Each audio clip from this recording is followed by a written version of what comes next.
Well, if you're looking to rent an apartment, this is the right video for you. I've been a maintenance technician and a maintenance supervisor for many years, and I have a lot of tips that are going to help you in your apartment search.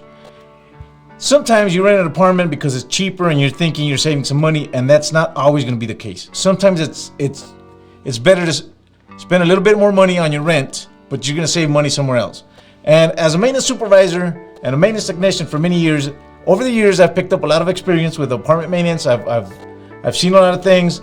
I've done many hundreds of work orders, so I know the complaints that tenants have. I'm going to start with something really simple, and that's, do you have kids or not? And that makes a really, really big difference. If you have kids or if you don't have kids, both of those are going to make a difference in your apartment search. The first thing I'm going to say is, if you have kids, my advice is to pay a little bit more money and live in a downstairs. If you're going to go to a building that's got more different floors, my advice would always be pick a downstairs apartment. It's going to give you peace of mind. If it's going to be $40 or $50 or $60 a month more to live in a downstairs apartment, it's well worth it, because it's really hard, and I did it for years, where I lived in an upstairs apartment and I had my daughters with me, and they were still little, and it was really hard, just telling them all the time, don't run, don't jump, don't run, don't yell. It becomes really a hassle, and it's really hard on the kids, it's really hard on you, it's really hard on your downstairs neighbors. So even if you spend a little bit of money, it's well worth it. It's something that's really gonna make a difference. But if you don't have kids, you may be thinking, well, this doesn't matter to me. Well, it does, because you have to look at the complex that you're gonna live at. If it's a complex that has 2 and 3 bedroom apartments, there's gonna be many kids there. So it may be 8, 9, maybe even 10 p.m. and you're gonna hear basketballs outside. You're gonna hear kids laughing and playing. And if you don't have kids, it may bug you. If you work from home, that may also affect you. You may not be comfortable with having kids yelling and screaming and jumping in the pool and stuff like that. So if you have kids, I recommend living in a complex that has 2 or 3 bedrooms apartments. If you don't have kids, I recommend complexes that have less than 2 bedrooms of apartments, and that's going to make a big difference. And I've heard this complaint many times. People that rent in a complex where there's many kids, and they're complaining to us, can you ask the kids quiet or stuff like that?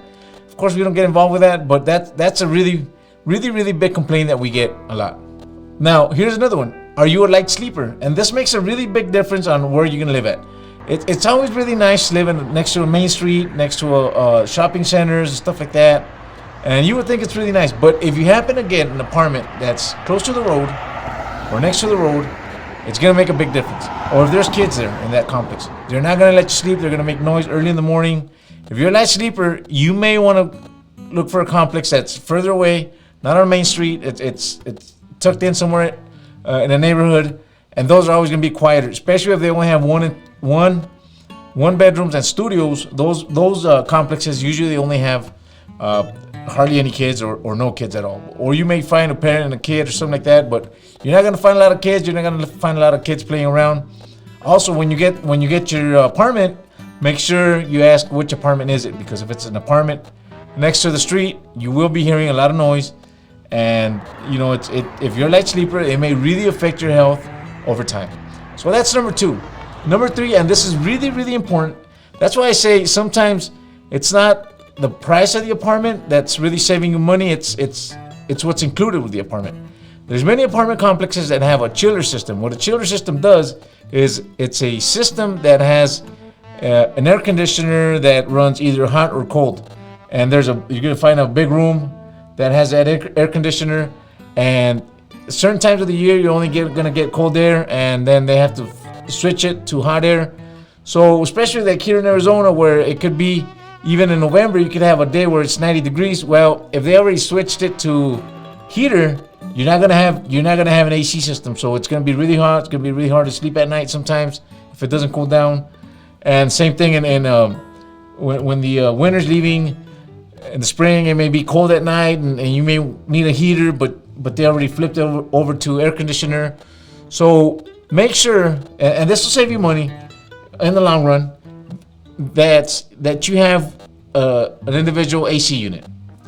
Really, that makes a really, really big difference, having an individual AC unit that you could either leave it on hot or cold, whatever. You could use both in the day, the heater and the cooling system.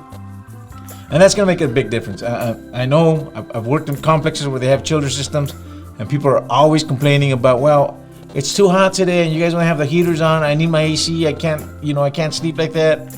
And we have to tell them, well, we can't swap it back and forth. Now that we've flipped it too hot or too cold, that's where it's going to stay till this season is over. So ask the manager, ask somebody, a tenant, whoever you can. Ask them to have individual AC systems or a chiller system. Also boilers. Boilers are the same thing. Some complexes have a hot boiler for the whole complex. And certain times in the morning, especially if there's a lot of people going to school and going to work at 7, 8 in the morning, you may not have enough hot water. So this is something that you can ask the manager or the leasing agent or even a tenant. They may tell you if it's got a boiler and it has a chiller system and it's a little bit cheaper. Well, in the long run, it may not be worth it for you. And it all depends on the state you live in. I live in Arizona, so the weather is really unpredictable here. So that's another one. Now, number 4 is walls. And this is really difficult because a leasing agent or a manager will not tell you this. But some of the older complexes, some of the newer ones too, have really thin walls where you're having a conversation and your next door neighbor can hear it. Or they're having a conversation or doing whatever they're doing or eating or watching a movie, and you're listening to it, and you may not be in the mood for it, or you may want to get some sleep and they're having a conversation or a party next door, and you're going to hear all the noise, all the talking, all the chatter, all the movies, whatever they're doing. Sometimes you hear it. There's complexes that have really thin walls, and this is really hard. But like I said, a manager usually is not going to tell you. A leasing agent, they won't tell you this information. You would have to either read the reviews, and I'm going to say something about reviews. Don't always trust reviews, because a lot of the reviews are put by people that are upset or mad at something, and if you read them, you can understand they're really ridiculous. They'll have reviews that are like, I've read some that are, well, they charged me for bed bugs and I didn't have them. Well, you were the only one that had them, so you were the only one that got charged. But they're not going to say they brought them or certain stuff like that, depending on the review. But if you read a review that says, well, they only have really paper thin walls here, I can hear everything, I trust that review, because people usually don't write that because they're mad. They write that because it's really affecting them in the long run. So ask a resident, read the reviews. If they have really thin walls and you're really sensitive to noise, that's going to affect you. So that's something to look out for. That's something that I get a lot of complaints from tenants. Tell me, can you ask the neighbors to shut down or quiet down or let me get some sleep, or turn their TV, volume down, or not have really loud conversations. And of course we can't do that. If it's during the day, there's nothing we can do about it. So that's another thing to look out for is the walls. Are they soundproof? Are they soundproof enough? Is there complaints about that? Now, another thing is parkings. When you rent an apartment, sometimes you don't think about the parking situation, because, well, you're looking at the apartment, you're excited, and they may show you an apartment that's right next to the office, and you're really excited. But always make sure you check, where's the parking? Where am I going to park? How many cars can I have? Is it covered? If you have a new car, you want it to be covered. Of course, you don't want the sun to be hitting in all day.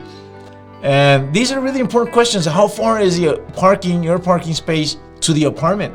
If you're on the 3rd floor and the car's way out there, how convenient is that for you? So ask that question. Ask that question, is parking close by? Is it far? Can you show me which one would be my parking?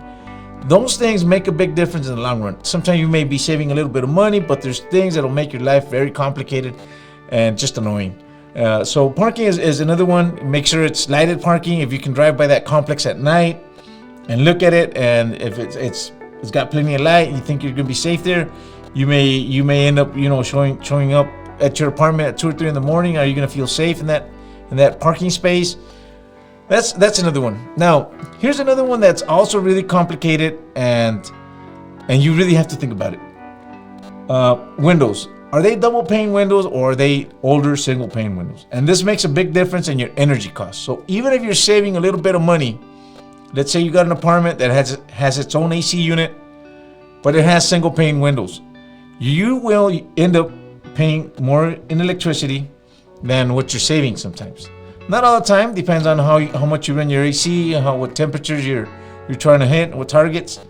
But if you're somebody that really like here in Arizona, that there's people that are really hot. They need to have their apartment at 72, 73, and they have single pane windows. I always tell them your heater, your AC is gonna run all day because it's really hard, especially when they have big windows, to cool down this place while you only have a single pane window. So ask your leasing agent, your manager, or even look at the windows. Are they single pane? Are they double pane? That's gonna make a big difference. It's gonna make a big difference in noise too. Noise is something that will travel through the windows, of course, a lot more through a single pane than a double pane. Of course, there's ways of combating that, is with a thick curtain, stuff like that, but it's not always going to be the same as a double pane window. Now here's another one, traffic. A lot of people like a complex that's really close to a shopping area, a shopping center, and then they get really excited because all the restaurants are there and all the stores are close by. Well, that's all good, but you're going to have to fight that traffic every day. So if the whole city, the whole town is going over to that area, and it's 5 p.m. and you got off work and you want to get home, well, it'll take you a little bit longer to get there. And it may not be much the day that you look at the apartment, but once you have to do that every single day, it can get to you. So those are a few tips, complaints that I've heard from tenants. I'll give you another one that I've heard too. Is there's apartment complexes that have a passageway where all the windows are like a hotel, pretty much, where everybody's gonna walk across your front door and your window, and people at 2 a.m. will be laughing and telling jokes and then crying or whatever, and your bedroom may be right there, right next to the hallway, and you're gonna be listening to all that. So keep in mind these tips. These are tips from a maintenance supervisor. These are complaints that I've heard over the years, and that's why I wanted to make this video, to help somebody that's looking for an apartment.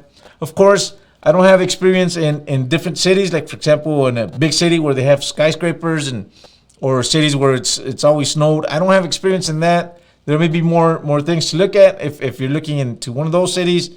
If you have experience with that, if you could comment here, somebody could probably answer your questions if you have questions or experiences with that. Anyways, that was my video today. I hope this helps somebody.